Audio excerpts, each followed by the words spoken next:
Good morning, America. Do you got this? Because people have been freaking out. Lauren, have you noticed that there's just been a lot of freaking out?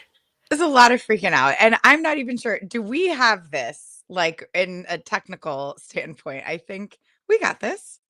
Us. I was feeling very strongly that America, we even though sometimes we procrastinate, we usually get it together at the end, and so maybe this is just like a lot of like crazy energy around the upcoming eclipse. There's going to be like a meteor shower, so maybe like the energy and the vibes are just like super intense right now, and so we're here to assure you guys that America. You We got this. got the we got this. We also have tarot cards just in case. I have my Um, I have my sound bowl. I Right. love it. I've got my favorite little deck. Okay. Yes. So even Um, if we don't got this, we're gonna positivity, not toxic positivity, but we're yeah, gonna positivity our way through this because yes. otherwise I just don't I don't know what else we'd do No. to be It honest with was you. just it was just the Lionsgate portal, which I am I am woo woo, but I don't actually know what that means, but I do know I am into portals, and I feel like we're in a portal moment, so it makes sense that so I my hope is that it's like labor. It's like giving birth. It is brutal and it's painful and it is not pretty, but when you get to the other side of it, you have this beautiful new life and so much love. So maybe that's the kind of portal we're in right now. I hope so. I do hope so. And the Lionsgate portal, all I know is it's like this time of year where your manifestations are extremely strong. Like that, it's the vibrations are there to be able to manifest whatever it is your heart desires. So, uh, given that the eclipse is coming, total eclipse on I believe Wednesday, I know what I'm manifesting. Do you know what you're manifesting? It It? Are we manifesting it? Do I want to use my abilities on that? yes. Yes. Yes, I Etsy witches. absolutely do. Like let's Yeah. Well, because we're tired. yeah, I think we're great manifestors. It seems like you were able to manifest Taylor Swift finally telling Donald Trump to kick rocks. Did you catch the news over the weekend? I know you were I just getting back home. I did catch that news, and the Swifties in my comments made sure that I caught the news because they want my apology video. Um, but here's the thing: like, yes, she has removed her music from him being allowed to use it on his posts. Okay, like this is great. This is what we needed. It's been over a month. Like, has it been has it been 6 weeks? Has it been 2 months? Okay, fine, but I guess my beef with it is that okay, I feel like I need to plan my words very Well, carefully because here. I already hear the pushback. People are going to be like, "But she Yeah. was on her honeymoon." Well, so Noah Kahn did it immediately when his song was used. He was able to remove that song immediately from being used by Trump. Immediately Olivia Rodrigo came out and issued a statement saying like do not use my music. This is not for you. So artists have immediately come out. So I am skeptical. Now I've got my Swifty skepticism hat on, and I am skeptical that she was seeing the pushback and that maybe there's been some financial fallout. Maybe like not that she's personally feeling in her bank account because she's a billionaire, I was going to say, but do billionaires have financial fallout? I guess they do. Do they feel the yeah, pain? They're like, "Oh my God, I can buy one less super yacht." I don't know how that yeah, works. exactly. So I guess I'm just the intentionality behind it. I am people so I someone that I know in the creator space his handle is Just Wayne Creative. He posted a thread that really resonated with me. because he was saying that he thinks that a lot of Swifties view the relationship between Trump and Taylor as an interpersonal one, and that it's purely this like narcissistic kind of dynamic between two people. When really what we're talking about is fascism. Like, we are talking about the power that somebody like Taylor Swift has in a moment like this, when people are dying and people are being imprisoned. I I just find that comparison to be very accurate. Like, yes, he's a narcissist, and yes, there is that entanglement, but also we are talking about something much bigger than an interpersonal drama between two people, where if you gray rock somebody and you just don't give them the attention, yeah, that works in an interpersonal dynamic. But in fascism, you're just, what is the quote If, about if silence silence is only complicity. benefits? Well, Mhm. so silence only benefits the oppressor. Right. Yes. And she has a responsibility, whether she likes it or not. To quote the great Spider-Man's uncle, Uncle Ben, with great power comes great responsibility. And who has more Mhm. power among white women who we do need to move to the polls for Democrats than Taylor Swift? So Yeah. she's 100% been political in the past, which means you can't just pull back and not be political. And I am sure people are going to say, well, her wedding and this and that, but Mhm.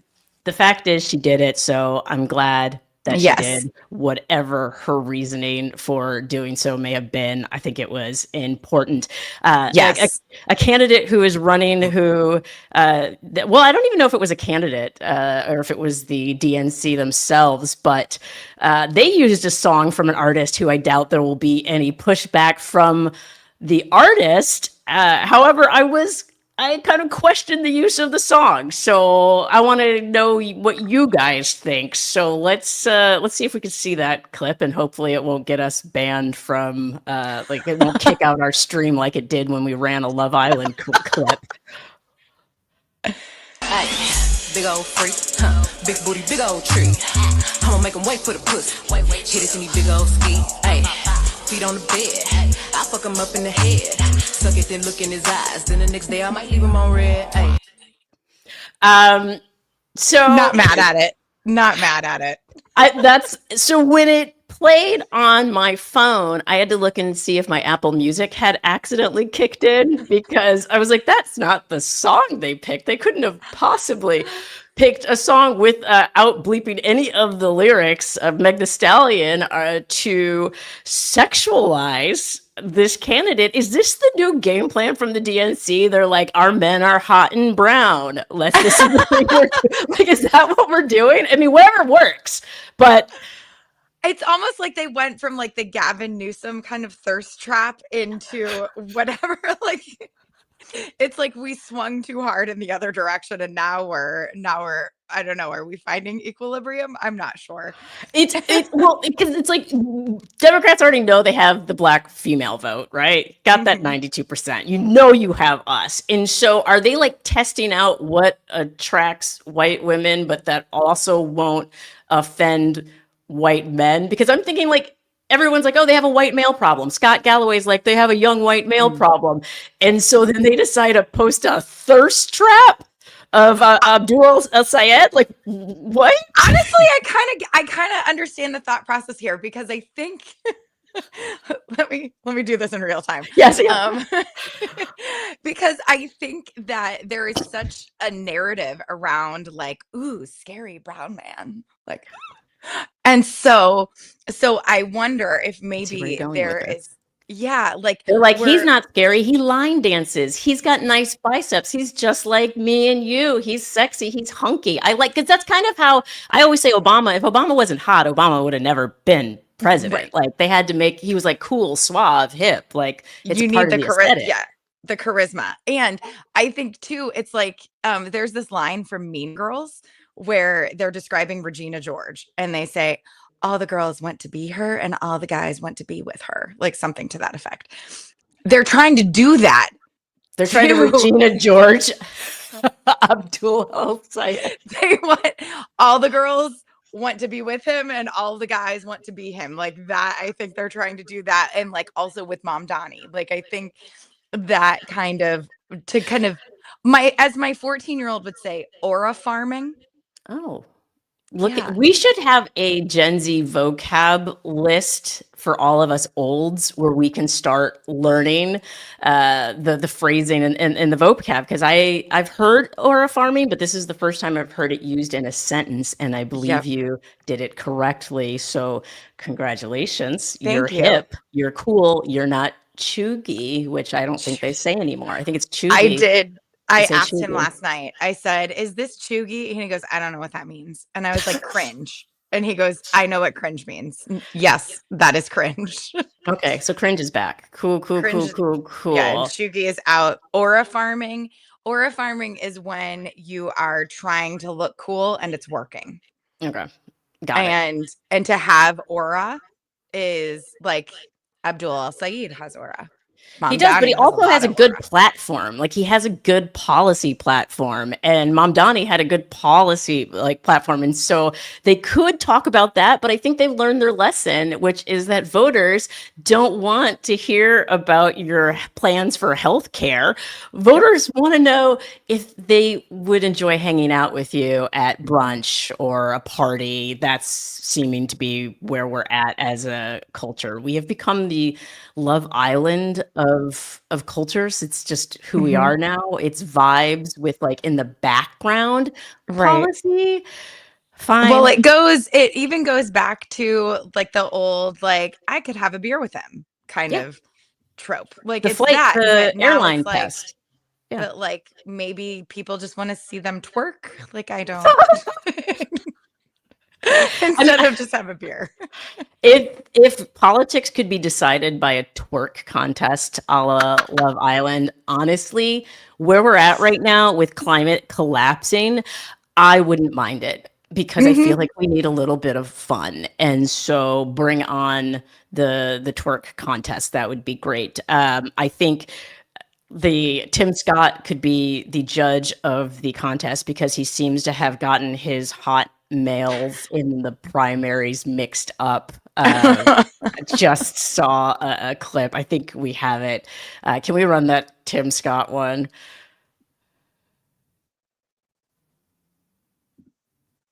Do we have it? I think we have it. Okay, maybe we'll run it and we'll run it. And while we're waiting for it, I have one little bow to tie on the Taylor Swift. Bringing it back to that real fast. As much as I have criticism for her, because I appreciate her music. But on my little road trip, I've been listening to some Taylor, and I just need to give a shout out to my friend Lindsay. Her daughter was there, and we had an entire Taylor Swift kind of playlist going as we were the follow car for the march walking along. So we can criticize the people that we admire. We can criticize the people whose music we love. So we can criticize that. And tough love. I think it's right. Why would we want somebody? I mean, isn't that what AI psychosis is? Right? Just being told everything you do is wonderful. That's how people lose touch with reality. And so it seems like Donald Trump has completely lost touch with reality and thinks that everybody thinks he's an amazing man and an amazing president because he's surrounded by people who are like, yes, Trump, you're the best, you're amazing. And so billionaires live in that realm where they can be devoid of any awareness because everybody around them is on the make. They don't want to tell Taylor that she should probably do something about that song that Trump is using. And so it is so important to call the people that you love, call them out so that they don't become part of this dystopian la la land that a lot of America seems to be living in right now, where they're just everything is fine even though I can't eat lettuce avocado guacamole. What's America without guacamole? Sad. I mean, it's sad. To not have access to avocados would be would be very, very sad for me. But it seems that that's the way that we're going. Are we headed down this? Were we talking earlier even about like cartels are now getting involved with the avocado trade?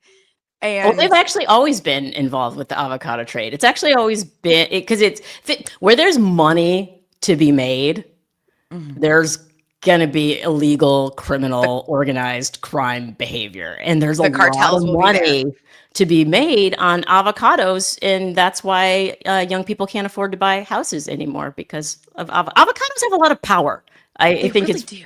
yeah, I think they're called I like the golden fruit or something. Isn't there like some sort of like Well, mystique around avocados? I Is think what there it's supposed to be? is. And also, but like what's special about an avocado is you have such a short window of time to eat said avocado. But I put them in the refrigerator.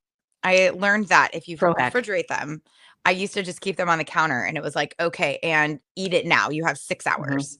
But I also put mine in the refrigerator. I saw a sign at the grocery store that was like, "Did you know you could refrigerate avocados?" And I was like, "No, bitches, you never told us because you wanted us to buy avocados, have them go bad, and then have to buy more avocados. So thank you for finally telling us. But you have to put them in at the right time because they stop ripening kind of Yep. in the refrigerator as well. So if you put them in too soon." I have a Yep. whole avocado method way of cutting avocados that I won't waste your time with here, but I will post in my stories my avocado cutting method. I can't wait. I have a lazy girl method and I have a fancy girl method. Oh, we And should fuck it. We're doing an avocado show, guys. This is now where when the show gets to where we want it to be, we would cut live to our kitchens and we'd automatically be in our kitchens like magic. yeah. And then we'd do like avocado cutting method versus like yours versus mine. And we'd kind of ask people in the comments if they have a method.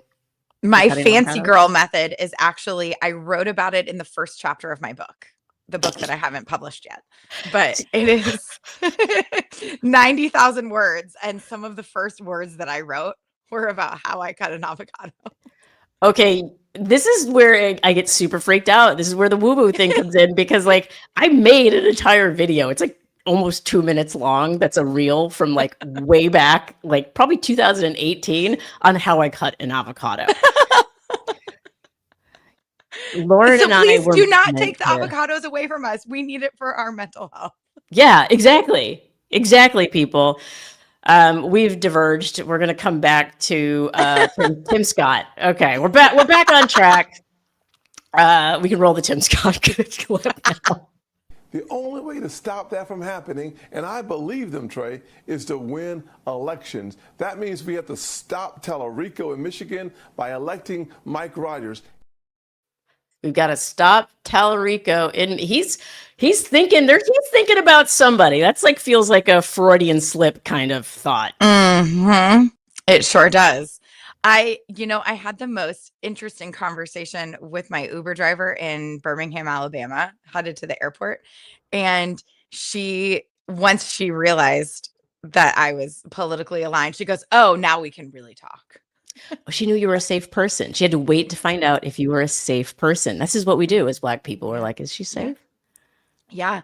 And she was like, she goes, "I probably shouldn't be saying this, but I think Talarico is the right choice because I think he's gonna," and she goes, "But I love Jasmine. I love Jasmine, but I think Talarico can hit those voters. And I think that he speaks." So like, it was just the most interesting, kind of, it opened a door for her to express. And we weren't even talking about Talarico. It was just like, I was like, "Yeah, I'm doing this civil rights, voting rights march. And this is da da da da." And she identified that I was safe. And then the first thing she wanted to talk about was Talarico. Well, here's the thing. People want to talk about politics with strangers. It seems odd, but I've noticed even going back as far as 2018, 2019, like pre-pandemic times, I think it was, being in an Uber and I was in the South and the guy wanted to talk to me about politics. And we're so open with talking like in that kind of, we're in a captured moment where we can't really get out. Yeah. So Yeah. it's like, I guess we're talking politics. Am I safe? Is this guy going to drive me off into? Often at the time, it was like Candace Owens was very popular with white people. And so they would love to tell me how much they love Candace Owens. And I was always like, yeah. Like, Wait, was and that like them saying like, I have a black friend? yeah. And it just with the assumption that, of course, I must like Candace Owens as well because I'm black, but I always was so fascinated by it and would never push back because I would just want more information. Like I was just like, tell me more about why you like Candace Owens. And so, but I say all this to say every person that I talk to about fighting fascism acknowledges that building community is key, and we can't build community if we're not willing to talk to complete and total strangers. So that comfort that we feel when we're talking with a rideshare driver should also maybe be the comfort that we feel talking with just about anyone.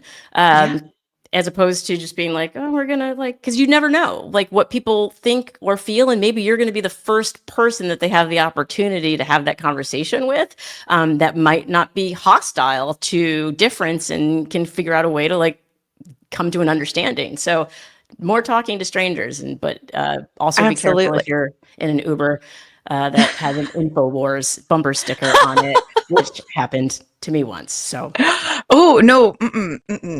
I have definitely been in the Ubers where it's a heated conversation with I was in a couple of years ago, I went to Detroit for the Women's Leadership Forum, and I was in an Uber with a group of women, one of whom is Annie Andrews, who I am hoping is about to be one of the next senators that we're going to be electing here soon. Yes, but I was in a car with a group of women, and one of the women was in the front seat, and she started getting into a debate with the driver who did not agree with us politically. This was right up before the 2024 election.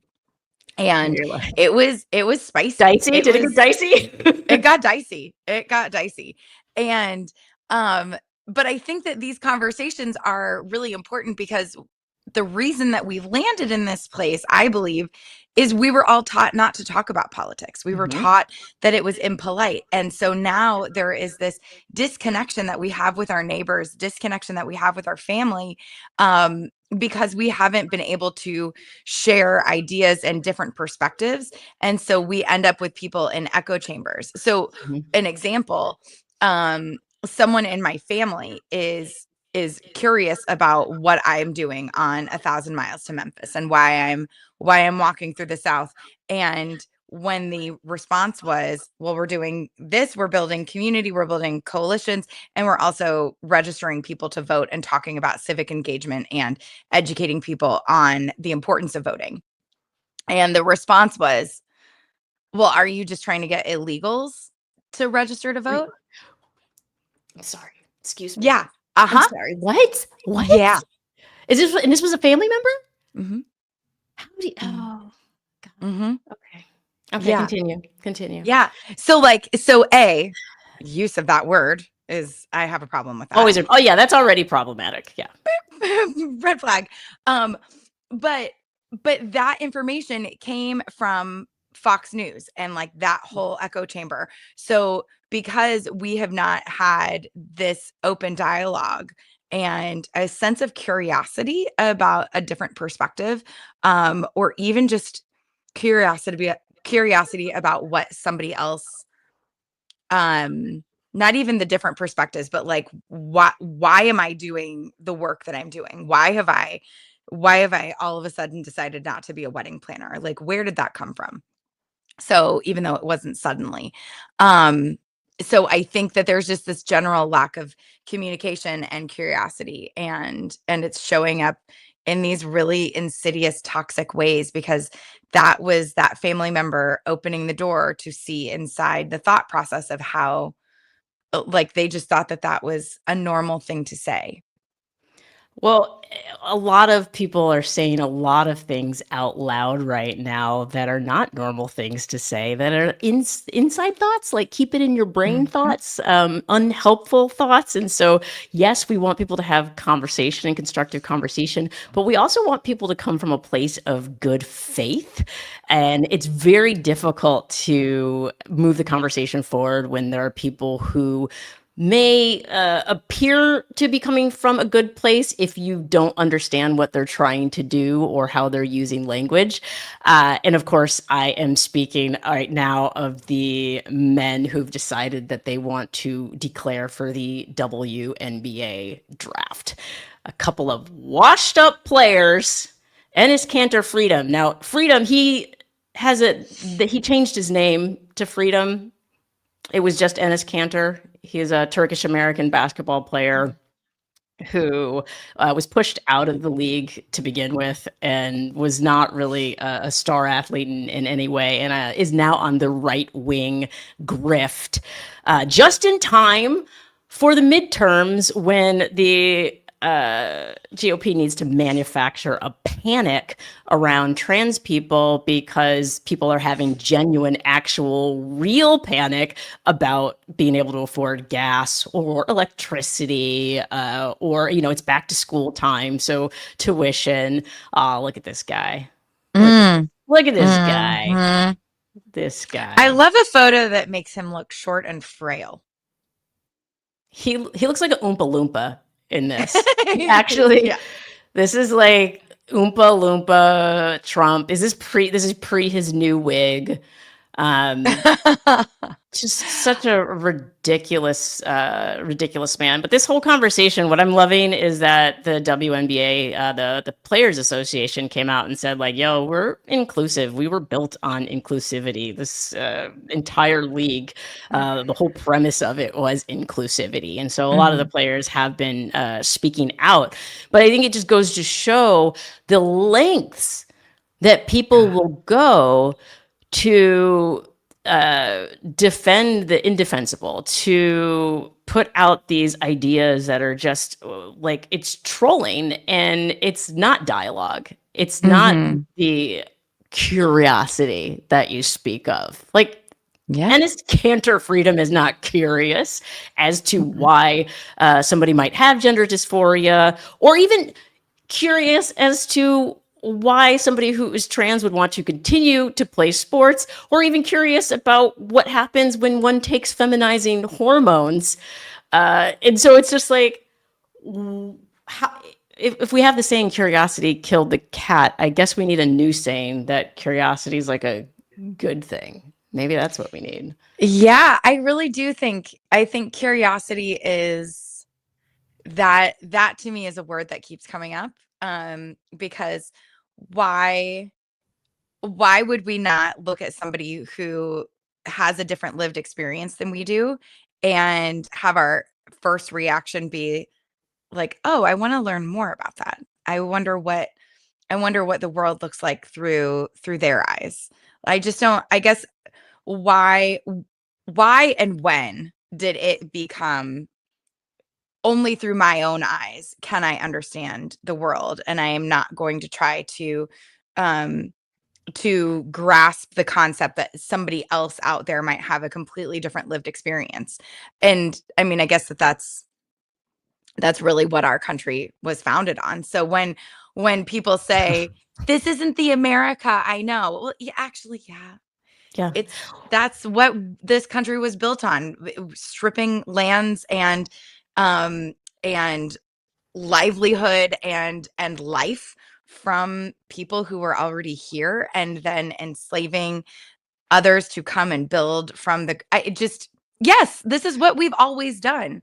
So how do we break it? How do we break it, and it's cyclical, and everybody wants to get in on it when they can. It seems like when people lift themselves up, because I mean, he's technically an immigrant, right? Like, Yeah. so why shit on another marginalized group as opposed to banding together with other marginalized people?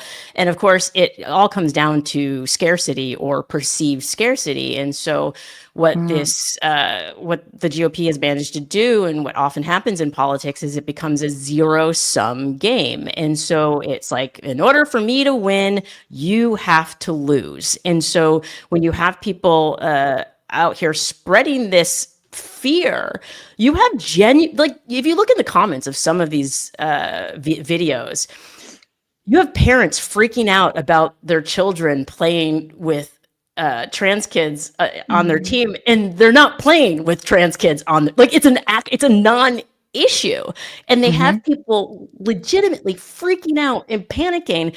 And the GOP obviously knows how to leverage and weaponize that, and always has, and is always looking for the thing to drive a wedge between people.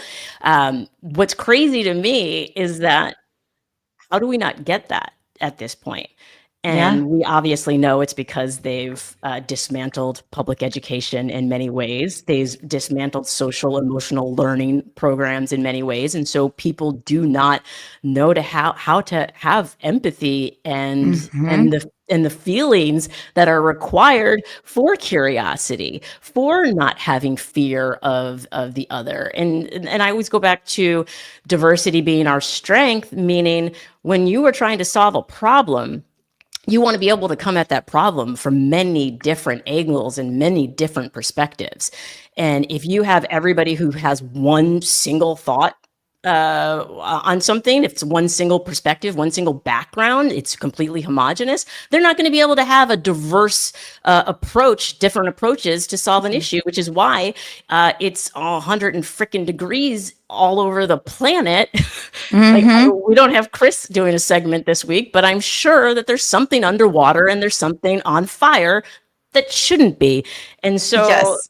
And Angry. how boring to live in an existence where you only have one note of perspective. And I love our conversations always. And our friend Josh, for an additional note of perspective, our producer, he is gonna jump in because he's got some thoughts.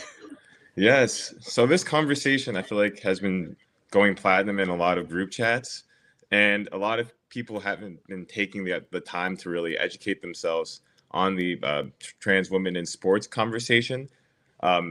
First of all, acknowledging that it's only a trans woman in sports conversation. There's an extreme fear of trans women. There's like a lot of trans male erasure and kind of invalidating womanhood and women's experience, and like, why is it not the same? Why do you have smoke for one group and not the other? But I'm seeing this conversation, a lot of people are talking about it, but just kind of passively. And I feel like this is a great opportunity, if you care about these groups, if you care about these people, to educate yourself on how trans athletes in sports actually looks in the United States and how it has worked. For example, there was that swimmer that was the big conversation, and the big talking point for a lot of them, is still in the background of a lot of people's minds. That the UPenn swimmer, I forget her exact name, but she was like the 50th ranked swimmer for her for UPenn, and pre-transition she was the #1 ranked incoming freshman for UPenn's men's swimming. So she actually got worse as an athlete through transitioning, as a lot of people who go through transitioning do, because taking these hormones and going through that therapy does a lot of changes to your body, and you're not able to function the same way you were able to before this. So I feel like that conversation this is the time to kind of have that conversation with your family or your friends or loved ones who may be like, yeah, I just want sports to be fair. This is the time to be like, well, it is fair. If you actually look at how trans people in sports works, there is no proof, there's no scientific studies or anything that shows you that they actually have an advantage in sports. If anything, there's a disadvantage, because you are going through an extreme change in your body at a time when your body's not necessarily ready for it, depending on when you transition, which is also why it's important to give trans people the medicine they need at a young age. If you have a big problem with people transitioning later in age and their body's not reacting or in the way you want them to, when people are going through puberty that it's most important to get them this medication because it's life-saving and it makes things easier for everybody involved. So I just kind of wanted to throw 100%, my two Josh. cents in for that because I found I was in a group chat with like 20 ex-college athletes, and a lot of them were ignorant on it because they just don't talk about this stuff unless it's in a negative way. And kind of, if you're in the know, you kind of have to be that voice in those spaces to be like, hey, let's actually think about this from a logical perspective. Because I was actually able to change, maybe not all of them, but a majority of my friends to be like, yeah, trans women should be able to participate in sports. I wish people would explain it to me like that, because it's just, if you agree, like I agree, if it was really a disadvantage and it was unfair, then sure, we could look into that, but that's not how it works. So until that's actually a problem, you know, what's the issue? I love the way you broke that down for people in your group. You're doing the Lord's work there, because I tend to just get angry and want to start screaming at people. And you bring up a really good point about hormones from a young age. And so most trans kids that have access to blockers, puberty blockers, which is one of the things that the Trump administration is trying to ensure that they don't have access to, they don't go through puberty when they have blockers. And so a trans girl wouldn't actually ever have the masculinizing hormone of testosterone in their body to build that increased muscle strength, or to build that increased oxygen capacity, all of those things, because they had blockers, and then went from blockers to having feminizing hormones like estrogen and progesterone. And so they never go through that puberty. And so, I again, an argument to ensure that kids have the gender affirming care that they need. Yeah, and Enes Kanter should be at the forefront of the gender affirming care argument. If it's really, I want it to be completely fair, and I want there to be no confusion or, no problems with it. Then let's get the people the care that they need and let them go through puberty in the bodies in the way that they wanted to, in the way that they feel they. Yeah, Lauren, you have kids in high school, or have one kid in high school. Are the kids freaking out? And is this a conversation that's happening? Like, oh my God, there's trans people playing sports. Nope, not a conversation at all. In fact, my kiddos have a very good friend who is trans. And so I've been able to see through that kiddo's experience. We've known them since pre-transition, and now the last several years. So to see the things that child has not participated in, just because of the fear that exists in this kind of discourse. So they have not done certain activities and certain sports because of this kind of potential blowback. And it's heartbreaking. So not only are we talking about children who need gender affirming care, but also the lived experience that they have, and the othering, and the I think what it's actually doing is, because my children have a friend, have multiple friends actually, who are trans, they are approaching the world in a much different way than they would have otherwise. So I think when we talk about trans visibility, that is the thing that to me is most important about the visibility, is trans people have always existed.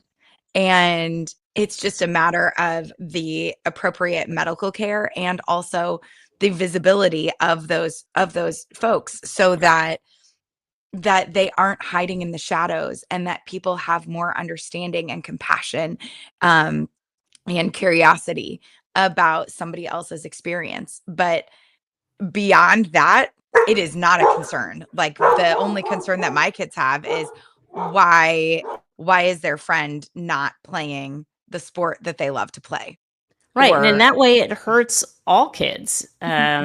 Seeing adults bully children unnecessarily is going to have an effect on the way kids view each other's humanity. And so if we wonder why there's just this increased tension, anger, even violence in schools, part of it is because we have adults who are trying to dehumanize and legislate against people. And then we have people who use their platforms to bully people like Enes Freedom.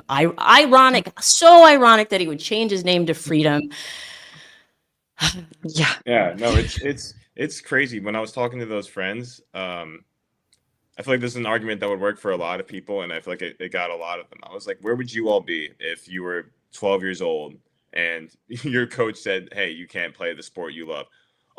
This is your lives. You got your jobs, you have your careers because of what you did. You know, like, you're stripping away people the opportunities that you had. It really, to me, it evoked like Jim Crow. I was like, remember when white people said that Black people didn't have the mental capacity or facilities, or were be at an advantage in some cases for this because of whatever reasoning? It's a cyclical conversation that we've had, and I'm like, guys, I don't know how we don't recognize that this is the same slope that has held us back for so many years.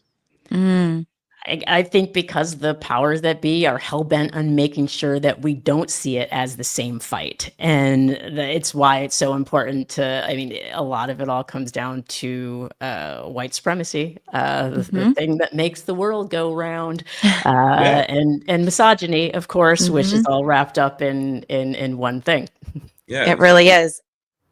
And as long as you can continue convincing all of us that they are separate fights and that they are separate causes and that we are all separate from each other, as long as they can continue to convince us of that, then we won't pull together when there are more of us than there are of them. When we work together, our voices are stronger and more powerful. So it's that intention around dividing us, and it works. I mean, it's been working for generations.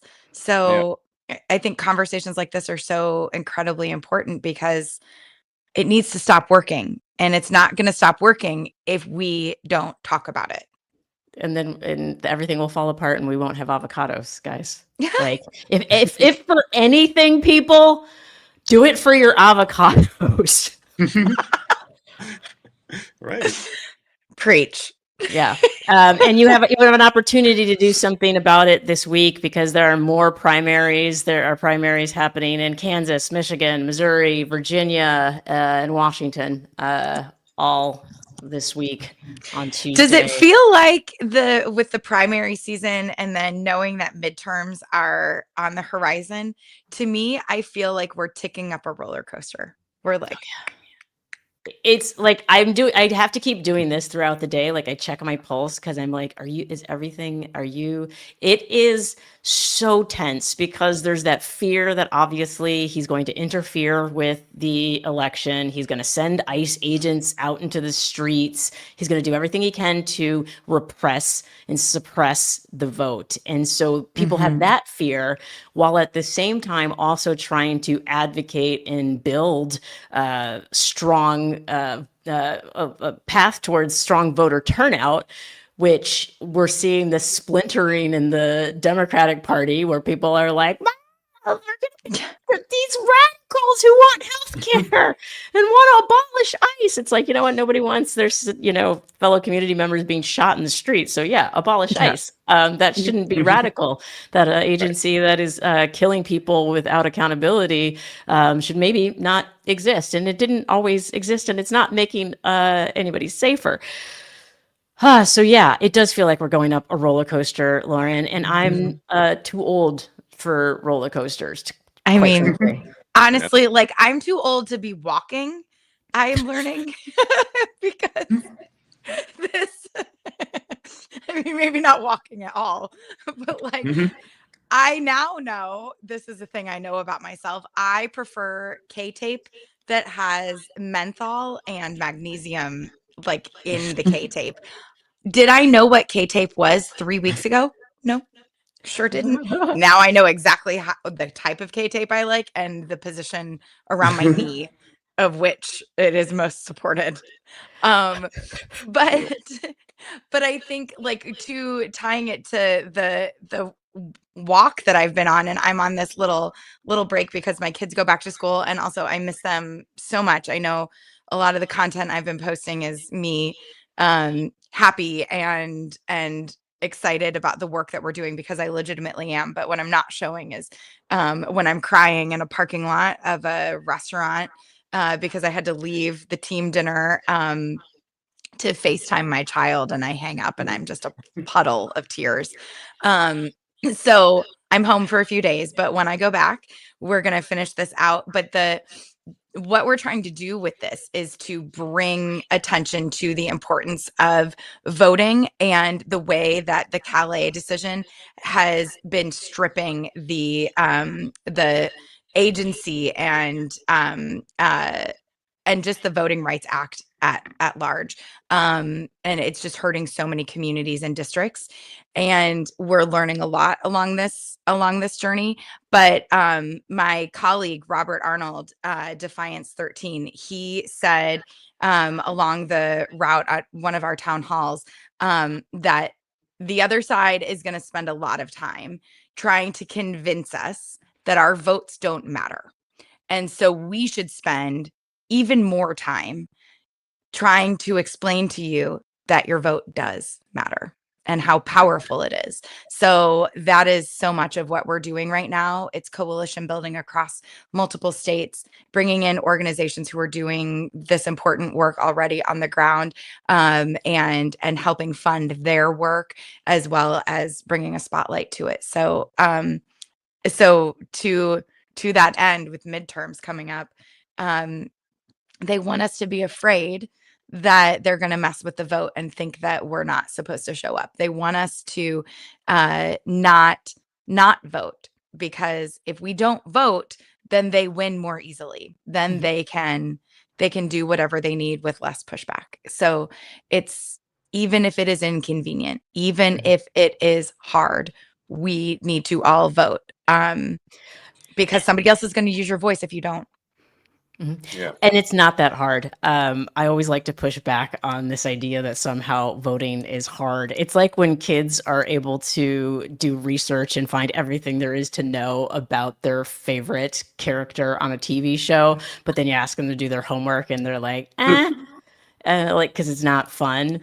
Well, I get it. Voting might not be fun, but it's not hard per se. Yes, they want to make it harder, but in the grand scheme of things, compared to, say, the 50s, it's still much easier to vote now than it was then. And yes, they're going to make it harder for some people than others to vote, but that doesn't mean that we can't make that plan ahead of time and get out there and vote. And it is about voter turnout, as you said, Lauren, and we can point to places like Michigan. We can point to places like Mamdani and say, hey, look what happens when people actually turn out for progressives and progressive causes, and then things can actually get done, because that's the mandate that, the Trump administration claims they have a mandate to do mass deportations and tariffs and all the crazy things that they do. And part of the reason they think they have that mandate is because maybe there wasn't enough turnout on the left. Maybe we needed more turnout for Democrats. And so every little vote counts. Sometimes in a district, it can be a difference of 600 votes. So I think Lauren Boebert won her race by 600 votes. And so voting freaking matters, y'all. And I don't know how many other ways to say it to people, but for the people in your life who think that it doesn't, please find examples that resonate with them about what it looks like when voting for a candidate that you can then hold accountable, what it looks like when they start to create things that work for your community, because I can guarantee you there are examples, local examples, that will resonate with them. And so that conversation, that relational organizing is something that you can do. Like, I can't remember who it was she's like, it starts from the porch or whatever. Like, you can send those text messages. I think she was, I can't remember the org she was with, but yeah, you can send those text messages now leading up, because we have many months. Is it many months? It's many months to go. November, early So November. Like 2 and some change, like 80 Well, days. and our friend Amanda Nelson, Amanda's Mild Takes, she says that the the more local the election, the more power it has, the more impact it has in your daily life. So don't discount the down ballot races. Make sure that you're paying attention to those, because the closer it is to your doorstep, the more you're going to feel it in a day-to-day kind of way. So I think the national elections get a lot of attention, but we've got to also keep the down ballot races in mind. And I think also one of the things that I'm hearing along the road is people are registered, and it's a matter of checking to see if your polling location has changed, because that's something they do in the South, is they are regularly changing their redistricting and they're changing polling locations. So people might go stand in line for hours and then get there and realize that their polling location has changed, and then they'll give up and they won't go to the new location. So that's a strategy that's intentional, because they want people. If that happens to you, that means that your vote has so much power, they don't want you to use it. And the other thing that I've heard is that people have lost faith in the political structure, in politicians. They don't identify as Democrats or Republicans. They feel that the system is broken, so they just don't want to participate at all.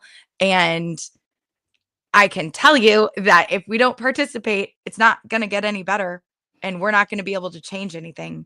It's just going to continue sliding further and further into disenfranchisement and targeting vulnerable communities. So I think it's critical. This midterm is critical. And that's why I'm trying to be real happy when I'm out on the road, because I want people to be pumped to go vote. Excited. It's fun. It's exciting. It's not going to be hard. It's going to be great. Yeah, everything's going to be great. Yeah, everything's going to be fine. I think I misread the primaries that are this week, so I just wanted to correct that really quickly. I'm looking at tomorrow's August 11th. So it's Alabama, Connecticut has elections, Minnesota, South Carolina, Vermont, and Wisconsin. But then this list also says there's an election in Alaska. Are there elections really in all of there's Senate special? There's a lot. Check Ballotpedia. Check to make sure. Because I'm looking at this long list on NBC News and I'm like, I don't know which day is today, but those are the ones that are listed for tomorrow. So double check that. All this focus on primaries is all giving me a lot of hope as well. I feel like it's showcasing that people are a lot more passionate and actually care about their votes. Like with Mamdani, all the hype that was there in that primary that was 6 months before the actual election was carried over. And I feel like that shows that people are actually caring and passionate about what they're voting for, comparatively compared to when, I guess my whole childhood, when I would hear about primaries, it was like the incumbent's going to win. Who cares about this?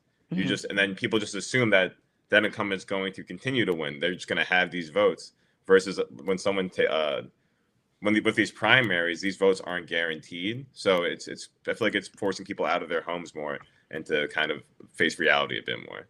So I've been making me more hopeful.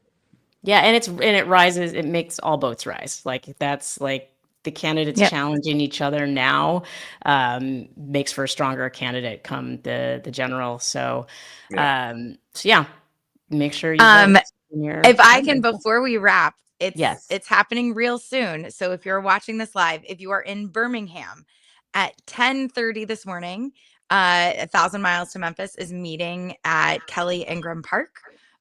So you've got a little bit of time to get there, but then they're going to do a walk and meet for lunch at Green Acres. So if you can't come to the walk part and you just want to meet for the lunch part, we're expecting that to hit Green Acres around 12:30 today. And then they're planning on having a chat at Rickwood Field in Birmingham, which is the longest Black only or not now, but at the time, baseball field. So back when segregation was like really popping off. Yeah, it still exists in many ways, and especially in Illinois, but it's still really bad. We're going to get there. America, you got this. I have to believe it. Like, I refuse. I don't care that Todd Blanche was confirmed. I'm going to keep saying, America, you got this. We got this. Stubborn as fuck. So I am Yep. always going to say, America, you got this. So thank you for joining us, everyone. We're going to be back next week. Next week. I'll be on the road next week. We're going to be back So- on the march. So who knows where I will be, but I will be somewhere. I might be in a moving vehicle. I might be walking. All right. Well, But we everyone show up. have a fabulous week. Make sure to hydrate, take care of yourselves, and yeah. Vote in all your those things. primary.